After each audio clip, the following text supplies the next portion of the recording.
The New York Knicks beat the Denver Nuggets 122-112. Jalen Brunson was the best player on the floor on a court with Nikola Jokic. Are the Knicks playing their best basketball this season? We'll tell you in just a second.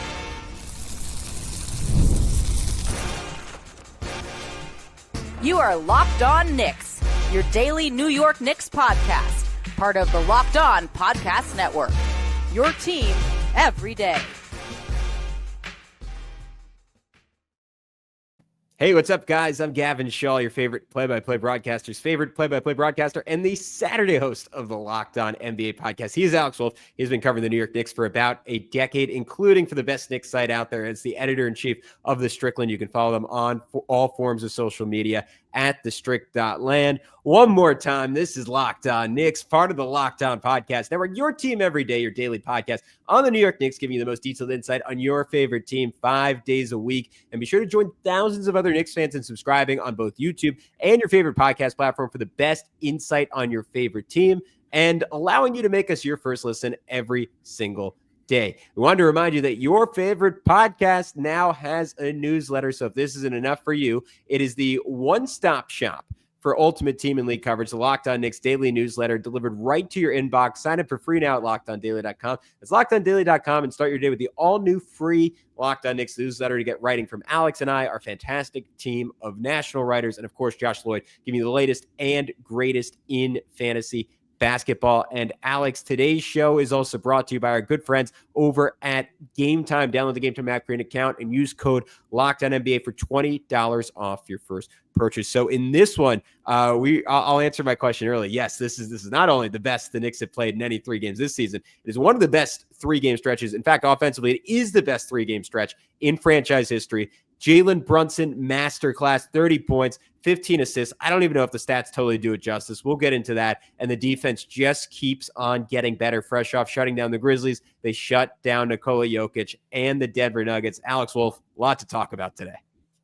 Yeah, certainly another feel-good win for the Knicks here. I mean, I think the biggest thing to me was the resilience in this one. Is kind of the first time in their last 3 games that they've encountered real resistance, I think, where, when they beat the Kings, they kind of just went basically wire to wire on them. When they beat the Grizzlies, I believe they literally went wire to wire on them and just had them completely at arm's length the entire game. This one, they got punched in the mouth in the third quarter. And, they were really helped out by the fact that Karl-Anthony Towns managed to get Nikola Jokic in foul trouble in the first 2 minutes in this game. They were able to kind of run that score up a little bit in the first quarter into the second. And can I just say real quick, Mike Malone, way too conservative. He sat him for 14 minutes with 2 fouls. I don't think I've ever seen Tibbs do something like that. No, yeah, it did seem a bit much to me. I kept thinking okay, he should come back now. I mean, Jokic isn't a particularly foul-prone player, and it's also not like they were lighting the world on fire without him out there. I mean, I guess they were doing slightly better than what you would typically expect because their on-off numbers without him on the court are just insane. I think it's a 25-point swing or something when he sits versus, with how much they go into the negative versus how much of a positive they are when he is out there.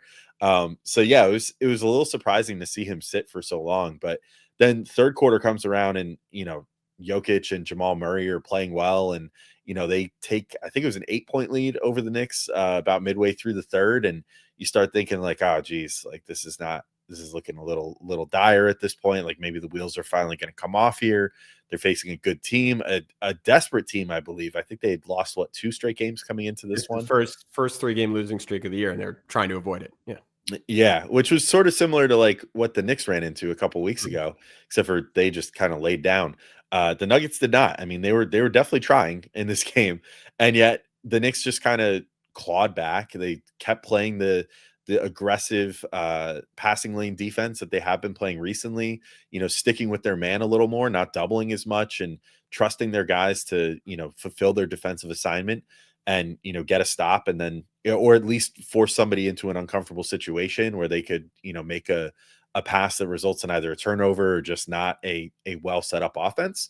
I thought they did really well with that, getting out in transition more, the bench playing really well again, which was really helpful. I think that's been a large part of this, the fact that you can now rely on the bench for, like in this game, they played what, a combined 46, 57, like about like 60, 61 combined minutes between all of them, which, allowed like all the starters to just kind of play exactly as much as they were needed, but also get some breathers. So that way Josh Hart could come back in and, be a cannonball on offense and on defense. And, Mikal Bridges could stay in front of Jamal Murray and like have a pretty decent second half on him for the most part, I think.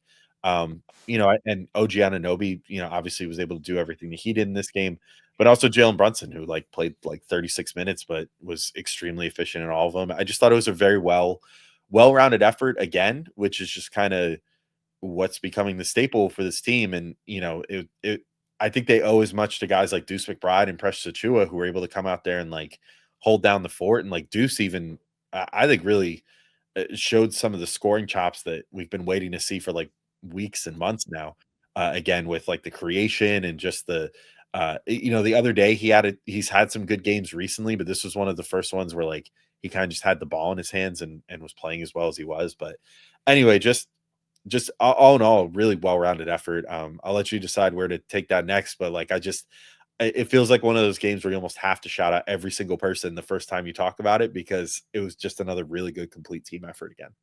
Look, I've been coming on here and ranting and raving and saying that this team is all in. And we saw a version of them a year ago in January where they peaked as high as in a year where the Celtics were historically great. They had as dominant of a month of basketball as any team in the NBA had, right? And at that point, that's the standard. And then you set up however many first round picks they gave up, all the assets they gave up to put this version of the team together. Like, even though they lose Isaiah Hartenstein, it's out of their control. Like this team had to be at least that good, or at least show that ceiling. And we were getting it in January again. A year later, it came late in the month. They had us on our toes, right? Like, it was until the last second. But these last three games have looked like the Knicks of last year. And it's a little deja vu, because the game where they beat the Nuggets by, I think it was something like 42, 44 points. That was the one where I really started believing a year ago. It was like, all right, like if they could do this to the defending champs, they can do this to pretty much anyone. And same thing this year. Like the Grizzlies were one thing. The Nuggets, even though Memphis has been better this year, I think because of the presence of Jokic and his ability to just dominate a basketball game. And to your point, he tried in the second half. Like the whole team got red hot from three. They were 8 for 12. Jamal Murray was cooking. Jokic was cooking. And the Knicks' ability to take that punch on the chin and say, all right, we're a well-oiled machine right now. We're going to punch you right back and win this game. And I said it in the little like post game now I did. Jalen Brunson's ability to be the best player on the floor on a court with the best player in the world. That's how you win a championship, right? Like you don't need the best player in the world. You need a guy who can act like the best player in the world for 2 games in a series, 3 games in a series, 4 games in a series. And the Knicks have that in Jalen Brunson. When you have that and you have a supporting cast that is this good, and Mikal Bridges and OG Anunoby finally playing up to their potential, Josh Hart continuing to excel, Cat making big plays late, like the Knicks, I credit to our friends over at the Hot Hand Theory podcast, because they've been saying this for weeks. Like the Knicks don't need to make moves. They have enough in house. Like they need a lot of things to fall their way, because they don't have that overwhelming depth they had a year ago, but they have enough. And we saw that tonight. Yeah. And I mean, if this iteration of the bench continues to kind of grow and get better, you're still, no matter what, your big midseason acquisition, even if you don't make a deal at the trade deadline, which I think they have enough leeway to still make some sort of move, just something along the margins, the typical Leon Rose, Brock Aller special, of at least doing a little something. Yeah, even if it's just trying to get another second round pick back or something like that. But like they have that sort of flexibility. And yet, like, even if you don't make another addition, you've got Mitchell Robinson, who people are, starting to rave about, saying, hey, he looks lean. He looks like he's in good shape. Like, kind of right on the cusp of coming back. Like we've been hearing from Ian Begley of SNY, like he's hearing early February, and newsflash, early February is in 2 days. Like this team might be about to get a decent amount better, because he's the sort of guy that can offer something that just doesn't exist on this team right now, which is just like that level of dominant defensive presence on the defensive end. Like, it's just, I think that, they're kind of, to your point, peaking in a very similar way, where I had the exact same thought, and we didn't talk about this at all pre-show, but like I had the exact same thought after this win where I was like, this feels a heck of a lot like last January. Like this is the same sort of feeling where it just seems like they're running into other really good teams right now, and the Knicks are the buzzsaw right now, and the other teams are the ones just getting cut down. Now, the real test might actually come, I think, in like a week against Houston, who's the other buzzsaw in the league right now. But they've got, I don't want to call it easy because they still have LeBron James, Anthony Davis, whatever, but like, a not as hard game coming up next on Saturday. And, but and then Davis is out seemingly for that. So that'll Oh, help. well, there we go. Yeah, so that'll help as well. So hopefully a game to kind of catch their breath, because honestly, I think the real test where we're going to really see the mettle of this team is if they can stop the freaking juggernaut that Houston is suddenly becoming. But yeah, it's a fun time right now, and Jalen Brunson's clearly having a lot of fun, and I think we should go a little more in depth. So let's come back in just a moment, and we'll talk about Jalen Brunson and the crazy game that he had. He just absolutely took over in the second half and took this game completely into his own hands and came away with the win for the Knicks. But first, this is a message from sponsor Intuit TurboTax. And taxes was waiting and wondering and worrying if you're going to get any money back, and then waiting, wondering, and worrying some more. But now taxes is matching with a TurboTax expert who can do your taxes as soon as today. An expert who gives your taxes their undivided attention as they work on your return, while you get real-time updates on their progress so you can focus on your day. An expert who will find you every deduction possible and file every form, every investment, everything with 100% accuracy. Also, you can get the most money back guaranteed. No waiting, no wondering, no worries. Now this is taxes. Get an expert now at TurboTax.com. Only available with TurboTax Live Full Service. Real-time update only in the iOS mobile app. See guarantee details at TurboTax.com/guarantees. All right, Gavin, we're back in to keep talking through this big win for the Knicks. Fifth straight win, 122-112 over Denver. And Jalen Brunson put on a clinic in this game. I mean, he was good in the first half, but second half was really where it was just like he put his cojones on the table in the second half, and was just like, this is my game. I'm going to win this thing for my team. And like the Knicks, they fell behind in that third quarter, and then all of a sudden it was like a switch flipped, and Brunson gets 18 points, 9 assists in the second half. And it was methodical the way that he went about doing it. It was like, first, I'm going to just abuse whatever individual matchup that they send at me, whether it was Christian Brown. It was mostly Christian Brown, poor guy, got the Brunson assignment. And Brunson was just like, I'm going to annihilate him. Occasionally it was Michael Porter Jr., which even more annihilation. I mean, there was even less of a chance of him staying in front of Brunson. And Brunson just started attacking and attacking and attacking, start, stop, turn the burners on, get all the way to the hoop. And it was just like, he hit like 3 layups in a row that were just like as easy as any layups could possibly be for any player on the planet. Of course, they were difficult because Jalen Brunson was doing them and just making them look easy, but crazy easy stuff for him, at least, to just toast those defenders.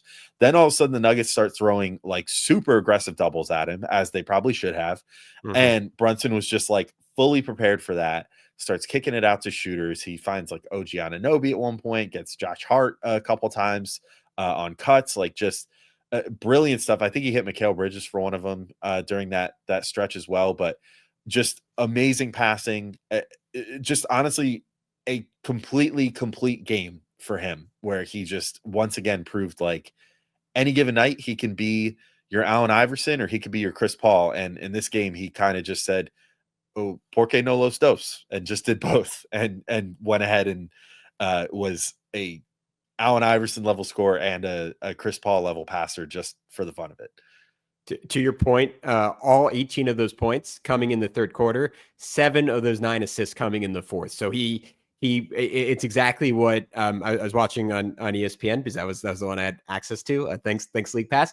But that's exactly what Ryan Ruocco and Jay Billis were saying about Nikola Jokic. Like, what makes him so great is that he always just takes what the defense gives.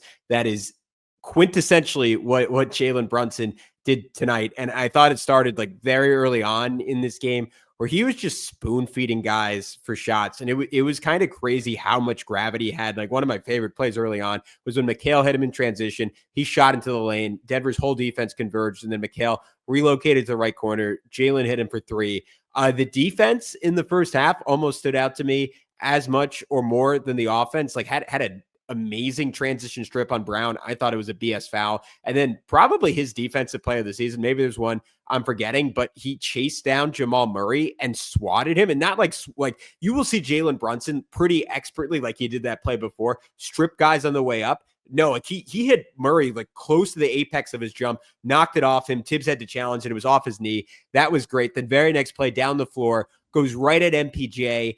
Hezzy burst. Love when he does this, just waits that extra beat so MPJ could catch up to him, takes the bump, reverse layup, and one. That was brilliant. And then in the second half, like it was walking the dog is the only way I could describe it, right? The way he had Denver dancing. Like at one point, you were talking about Brown and MPJ. He had Jamal Murray on a switch, and he went one way around a pressure screen. Murray caught up to him, and he faked and did like a half spin as if he was going to go back the other way. Murray went completely the wrong way, burst by him, let pressures roll, hit him for a jam, did that over and over and over again, setting Cat up for like a couple of buckets late. Did that same move that he did on MPJ on Russell Westbrook that capped off an 8-0 Knicks run after that Denver 20-6 run that put the Nuggets in control.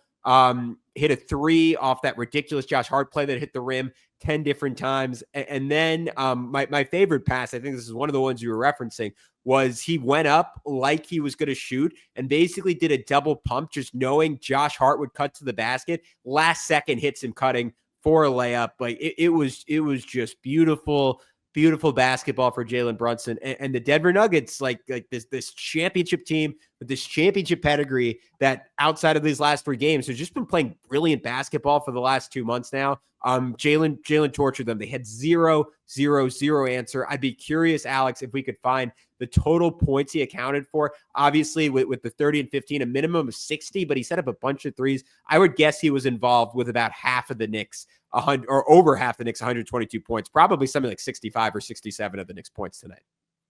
Yeah, and it's crazy to see him sort of figuring out in real time how to deal with how teams have been dealing with him this year. And we saw, Brunson, I think, get a little, I don't want to say like figured out, but like teams were certainly getting more effective at taking care of him, early and midway through the season, or at least midway through the point that we're at in the season now, with throwing those bigger defenders at him and, doubling and forcing him to get the ball out of his hands. And just the growth that he's shown.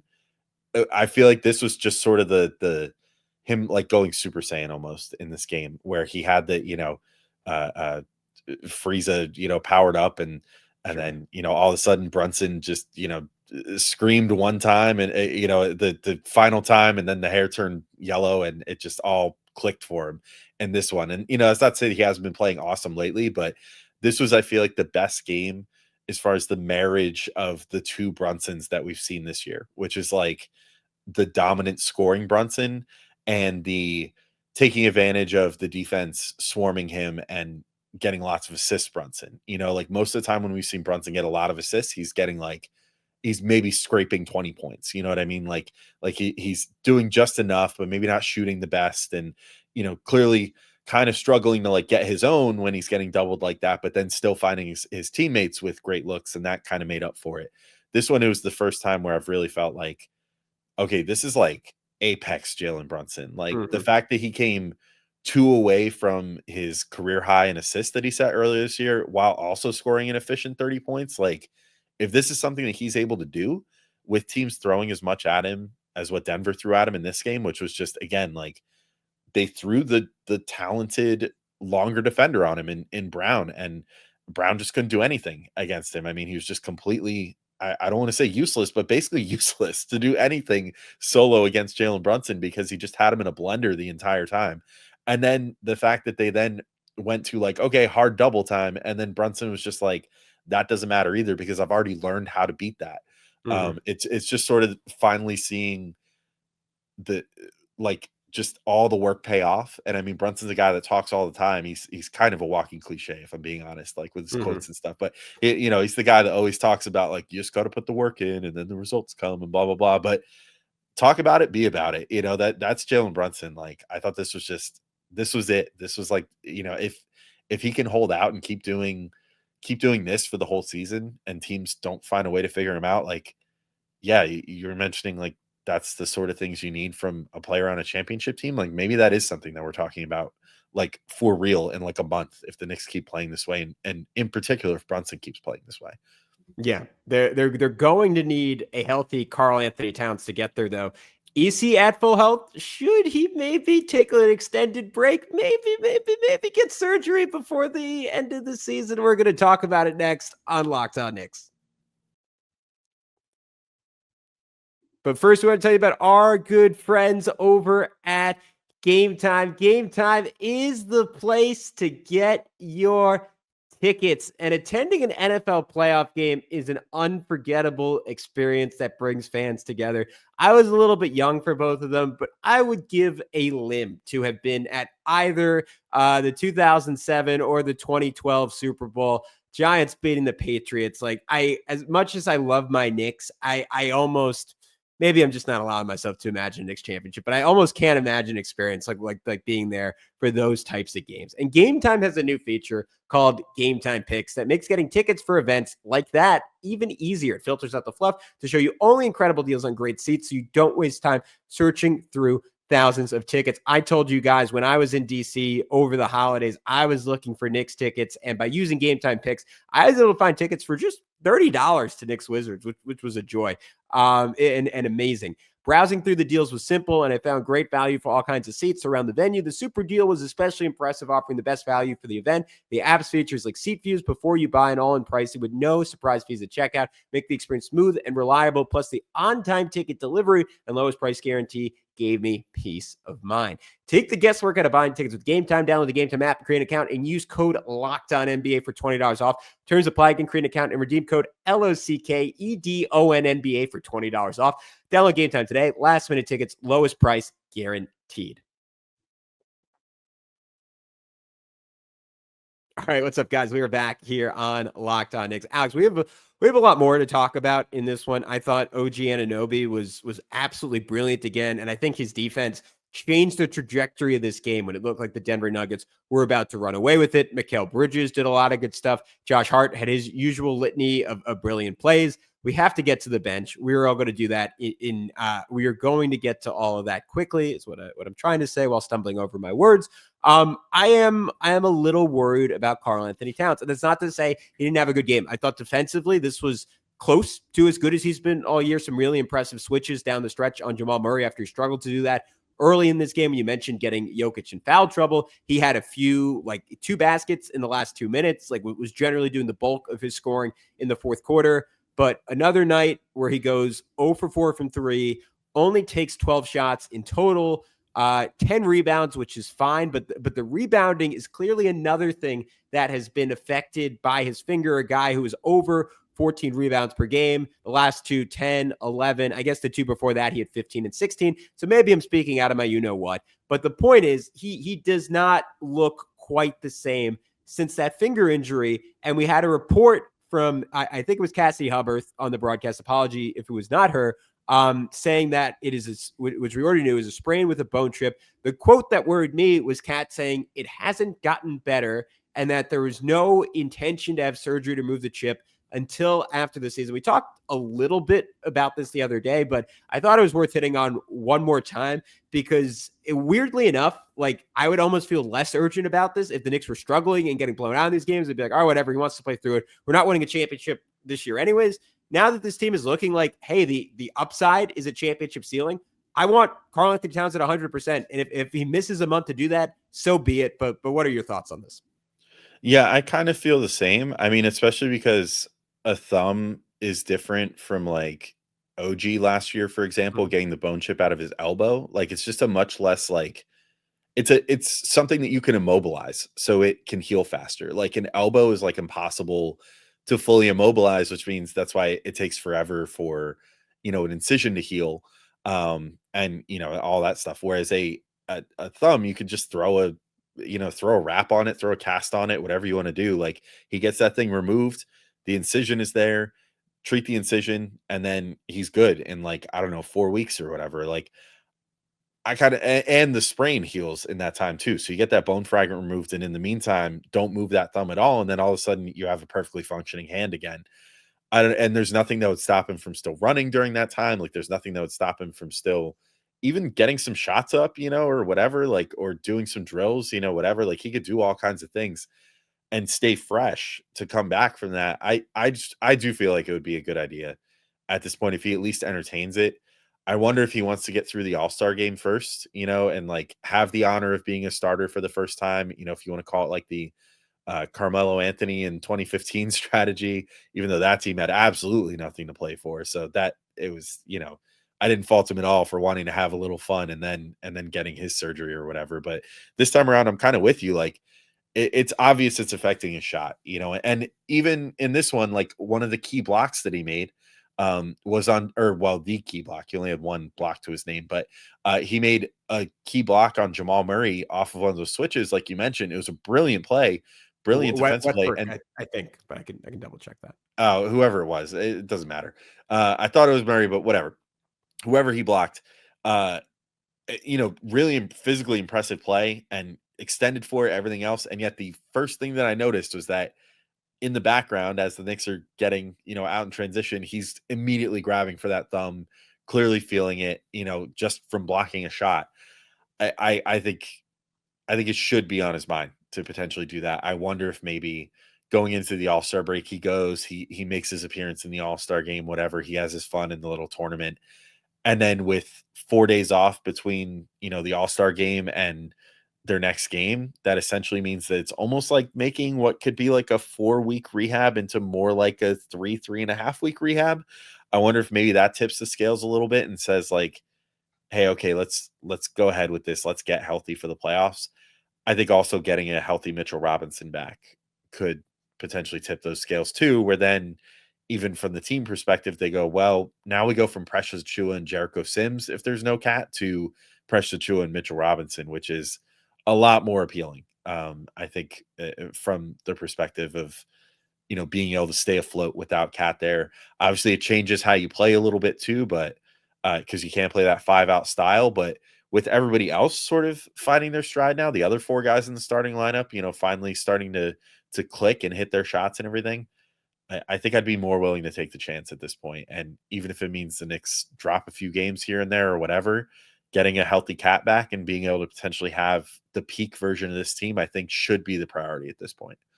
Yeah, I'm with you. And I also, to that point, I mean, maybe you can't rely on Mitch to play 30 minutes right from the get-go, but the peak version of that team is probably like a top 5-ish defensive unit if you do get the best version of Mitch, which you can stay afloat that way for sure. So I think what we're both getting at is like the single most important thing here is everyone is as healthy as possible going into the playoffs. And we saw the Knicks with OG, like after playing him for a while, like belatedly decide to get that surgery. So to your point, maybe it's about getting as close to Mitch as possible. Maybe it's about him playing the All-Star game, but there is some history to suggest like that is a viable path for the Knicks. And they'll say, hey, we'll let you try to play through it. Maybe it kind of heals on its own. And maybe the Knicks doctors think, well, it's just a matter of time. It will heal on its own, even if it's being used.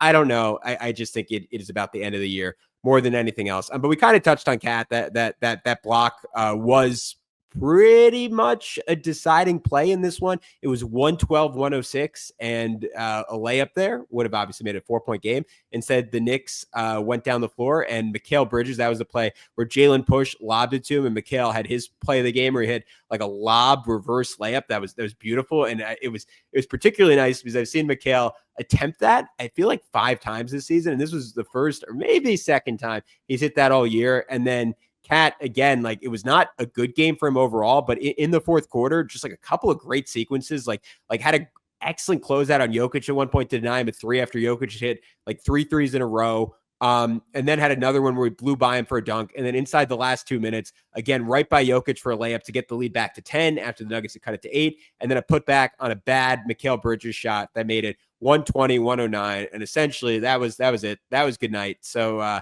Cat still finding a way to contribute, still making plays. I'll reiterate one more time. None of this is saying that he's playing bad. He is just not the same offensive force that he was before this injury. But Alex, there's a lot of ways we could go. Who do you want to touch on next? Man, I don't know. I guess everybody kind of had their moment in the sun. I'll say OG though. 23 points, 4 boards, 9 of 15 shooting, 5 of 7 from 3. Just one of those deals where, what was it? We said the Knicks should always try to tell them that they're playing the Raptors. Maybe also just tell them, hey, don't like. We can vary it a little bit, just pretend that the other team is either the Raptors or the Nuggets. How's that? Like, that's good. Then you get 2 teams out of the 30 in the league that he can do the Bobby Boucher with, and just imagine that they're someone else taunting him and telling him he sucks or whatever. But yeah, just an amazing game for him. I mean, I thought that the shot making is the thing where I'm just like, man, like, please just never go through another horrible shooting stretch again. Like, I don't understand. This guy sometimes looks so freaking automatic. Like in this one, he wasn't even getting perfect looks from 3. Like, he was being contested. There were guys with fingertips like close enough to alter his shot potentially, and yet he was just getting off these perfect threes this whole game. And it just makes you wonder. It's like, why is this so fleeting with him sometimes? Like, why is he's so streaky as he is, especially this year? I hope that whatever he's figured out these last few games, he's kind of able to just like bottle and have like Michael's secret stuff the rest of the year, to take and just, it's like OG's secret placebo that he's playing the Nuggets or the Raptors or whatever. Like I thought that was the most impressive thing. The defense was great, which you always expect. The cutting for the powerful dunks was there as well. I mean, he's been getting out in transition and just all in all being super active on offense, just like everybody has right now, which that's a good opportunity to shout out like Josh Hart and Mikal Bridges. Like Bridges, his overall shooting night, not the best, 31%, but 42.9% from 3. Josh Hart, 15 points for him as well. Like those 3 again combined for 38, 51 points between the 3 of them. Like that's good stuff. That's winning stuff. Like if you could get 50 points out of those 3, and then also, hopefully you have Cat at some point in the near future, or maybe he gets surgery, maybe the thumb just starts to kind of get better and he can get back to being like a 20-something point per game guy. And then you have Brunson, who you can rely on for 30. Like, you're already looking at 100 points, which then leaves very little onus on your bench to just kind of do enough to get you over the hump. And that's assuming that everybody just has an average game any given day. So I really like where the wings are going right now. But in particular, I thought OG was kind of the star of this one out of those 3 guys. Yeah, he was amazing. He hit, to your point, a jab face up 3 where the guy didn't even really bite on the jab. And I feel like we've seen him take that shot, however, 30 times or whatever over the last 20 something games. And this is the first time it's gone in. And I was like, all right, that's early season OG. Like they put him in a time machine, he's back. And again, I'll reiterate my belief that I think, like, maybe it's random. I think 3 days of rest made all the difference for the guy, because you see it defensively too. And most importantly, during that stretch I mentioned, after Denver had gone on the 15-3 run, first he hits a corner 3 to break that 15-3 run. That was significant. And then to get the Knicks 8-0 run starting, he was fronting Jokic and Russ tried to get it in. And he just had he just jolted to the ball and sent it ahead to Hart. And then Jamal Murray commits a transition take foul. And Jamal Murray, that was his 4th foul of the game. I don't know why Mike Malone wasn't concerned about him. He has to come out after he was the Knicks defense sucked to start the 3rd quarter of this game. And Jamal Murray was the main reason why. Like, he had 10 points in 6 minutes on 4 or 5 shooting. Mikal Bridges, it looked like the first game against the Nuggets where Mikal was playing on skates. Like, Mikal, after a really nice defensive first half, he had no answer to him. So that was just a huge play. And then literally the next possession knocks it out of balance on MPJ. And I don't know how Denver let this happen, but the Knicks inbounded quickly. And it was like the Nuggets defense didn't realize play had started, because Josh Hart just darted in and got a layup. And then like 2 plays later, the Knicks were on the brink of coming back. Jokic gets a steal or maybe a long rebound. Russ is ahead of everyone. He chucks it down the court. and this was my favorite defensive play of the game. Hart just somehow runs it down, beats Russell Westbrook, who is a Tasmanian devil in his own right, to the basketball, launches it ahead. Jalen Brunson hits the three that bounces off the rim 3 times. And the Knicks were pretty much, I don't want to say on cruise control, but I think Denver only led 1 or 2 more times before the rest of the game. That was pretty much the ball game. So that was a game-defining sequence. You mentioned Bridges. He was really good defensively in the first half. I know the shots weren't there. I almost didn't mind it. He had like 2 or 3 different steals, like stripped Murray, stripped MPJ, blocked Murray at one point. I was really impressed with him early on in this one, and then had that layup late. But Alex, I think we can finish up talking about the bench because it was just another really impressive outing for those 3. They had a bad start to the second quarter, but absolutely key to the Knicks win, how they opened the fourth, where Denver went on a mini run, and then the Knicks answer with a 10-0 run of their own, and that's with Payne, Deuce, the Wingstop duo, and Precious Achiuwa. And against Jamal Murray and Nikola Jokic, and they didn't just held their own. Like they won those minutes, and I think that stretch just as much as the third quarter basically won the Knicks the game. Because then you have Brunson come back in, and it's over from there.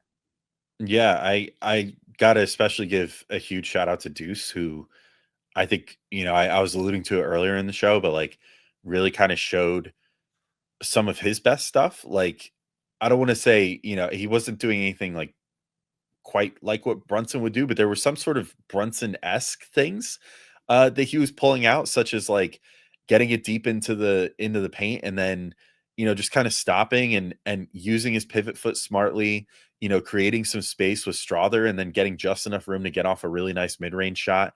That was kind of a killer. Hit a really nice like step into it 3 after that too, which was killer as well. And just in general, I really liked the physicality from the bench too. Like I just thought that they came out there, and especially like it felt like Russell Westbrook was out there against them a lot. And like Deuce had a moment where he kind of got a little physical with Russ. Like Josh Hart had a moment like towards the end where he just straight up shoved Russ off of a screen, and like it didn't get called, but whatever.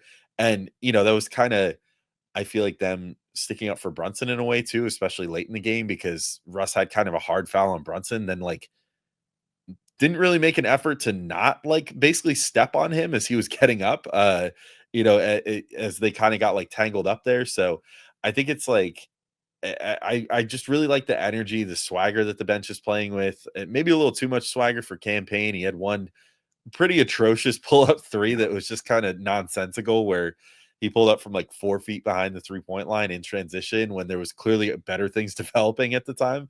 But you could forgive that. Like you love the fact that they're playing confident now. I think that's the biggest thing. Is it's almost like what we used to talk about with like Quickly and whatever, like where it's just like sometimes guys just need a little bit of time, like they need, and I don't mean like a little bit of time to figure things out. I mean like literally a little bit of time on the court to kind of get into a rhythm and whatever. And I think that they're finally getting a little bit of leeway. Like I think Precious has kind of finally earned his way back into like the inner circle. Deuce has too, and Campaign, I think it's just like, hey, just be like, just don't be like 100%, like idiot while you're out there. Like don't go out there and just like start chucking like totally crazy. If you want to take a couple chuck shots, fine. Keep giving the good energy. Like he drew a charge in this game, which was really valuable. It was right after that terrible 3, so it was a good way to make up for it. Right, good way to make it. So like that's the stuff that matters to Tibbs, and I think that he's starting to finally kind of figure that out of like, hey, I'll just go out there and not be totally crazy, not play like a total a-hole all the time. You know what I mean? And that's good enough. But yeah, it was a really good effort for the bench. I think that's pretty much all I got for this one, because we pretty much touched on everybody. I just didn't really talk about Shamit. He didn't get a ton of time out there, only like 4.5 minutes in the first half. Didn't particularly do too much, if we're being honest, which is fine. It's allowed to happen. But all in all, just a really good game for the Knicks, another huge win, and hopefully something that they're able to carry over to the Lakers and extend this thing out to 6 on Saturday. Yeah, I'll shout out Campaign's defense one more time. That shot annoyed me too, but I think he's just much better on that end than I thought. I think he's honestly, obviously, like playing opposing bench units in limited minutes is a lot easier, but I think he is a better defender than Jalen Brunson, or has been better defensively this year. And I don't even think I've been that disappointed with Jalen's defense. There's some nights here and there, but I just think Payne's been solid. He's been like way more solid than I thought on defense. Deuce had this great play where he got DeAndre Jordan switched on him, backed him out like to the corner, turned around, crossed him up, drew Christian Brown, and then just slipped it off to Achua for a dunk. That was a great assist. The shot making was great. Precious defense was great. Like the 99 dunk rating went down a little bit in this game as he just missed a bunch of layups in transition and was part of allowing Denver to come back without Jokic because the Knicks just couldn't make a shot. I also like that Tibbs threw out like an all bench and Cat lineup. That was kind of what highlighted to me that Cat's not at 100% because I think the version of Cat we had before the injury, like he's just scoring 15 points in 6 minutes and keeping that unit afloat by himself. So I'll say that again to say I think I would like a healthy Cat back, but I like the way that Tibbs is giving Mikal Bridges more time, changing that substitution pattern. And Jalen Brunson's a god. Tied Richie Guerin for the Knicks all-time record in 30 points and 11 assists. It's easy to forget. He's been here for 2.5 seasons. He's setting records. He's amazing. The Knicks are amazing. We have an amazing episode coming for you tomorrow with Jeremy Cohen, a two-parter, breaking down the trade deadline, some targets. One of my favorite conversations we've had on this podcast in a while. But until then, he is Alex Wolfe. I'm Gavin Schall. We will talk to you very, very soon on Locked On Knicks.